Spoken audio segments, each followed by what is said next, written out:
Nesse vídeo eu vou te ensinar a estrutura da conclusão de uma redação modelo Enem. A gente vai dividir a nossa conclusão em 3 partes, parte G, H e I. A parte G ela é bem curtinha, é um anúncio da proposta de intervenção, é a hora que eu vou contar para o meu leitor que eu vou parar de argumentar e vou começar a falar de soluções. Depois vem a própria proposta de intervenção, que é uma proposta minha para intervir sobre o problema, é obrigatória no Enem, tá? Vale 200 pontos só ela. E o fechamento. Então, basicamente, o que a gente vai fazer é o seguinte. A parte G pode ser algo como, portanto, faça necessário uma intervenção. É bem básico, pode usar o mesmo modelinho sempre. A mágica acontece agora. Na proposta de intervenção, eu posso usar uma estrutura assim, ó. Para isso, vírgula, e aqui eu vou pôr o agente. O MEC, o governo, o Ministério da Cidadania, as prefeituras, o YouTube, a Rede Globo, enfim, qual agente for. Deve, e aqui eu vou colocar o que ele tem que fazer. Deve criar tal coisa, deve desenvolver tal coisa, tá? Deve investir em tal coisa. Você vai pôr um verbo aqui também. Vírgula, por meio de, e aqui eu vou pôr um modo.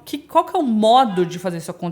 Eu vou colocar aqui. Vírgula, a fim de, e aqui acontece um segredinho. Quando eu coloco a fim de reverter o argumento tal, eu tô relacionando a minha intervenção com o desenvolvimento, o que vale muita nota na redação do Enem. Então, por exemplo, eu tô intervindo, os meus 2 argumentos foram, sei lá, má influência da mídia e omissão governamental. E eu tô intervindo sobre a omissão governamental. Então, eu vou colocar a fim de reverter a omissão governamental. Ponto. Paralelamente, é preciso intervir sobre, e aqui eu vou pôr o meu outro argumento. Até faltou um risco aqui. Eu vou pôr o meu argumento que sobrou, tá? Então, por exemplo, nesse caso, seria a má influência da mídia. Então, de intervir sobre a má influência da mídia. Isso aqui eu menciono só para não abandonar argumento. Mas eu já tirei nota máxima com a proposta que eu coloquei antes. E aí vem o fechamento. Como que eu recomendo que você faça o seu fechamento? Retomando o que você colocou na introdução. Então, se você citou, por exemplo, a Constituição, você pode colocar algo como: dessa forma, os preceitos constitucionais poderão fazer parte da realidade brasileira. Enfim, você vai escolher como que você vai retomar, tá? Com essa estrutura aqui, você consegue garantir uma boa nota em várias competências ao mesmo tempo, porque a maior dificuldade, gente, que a gente tem em redação, geralmente é com estrutura, tá? Então, testa e depois vem me contar.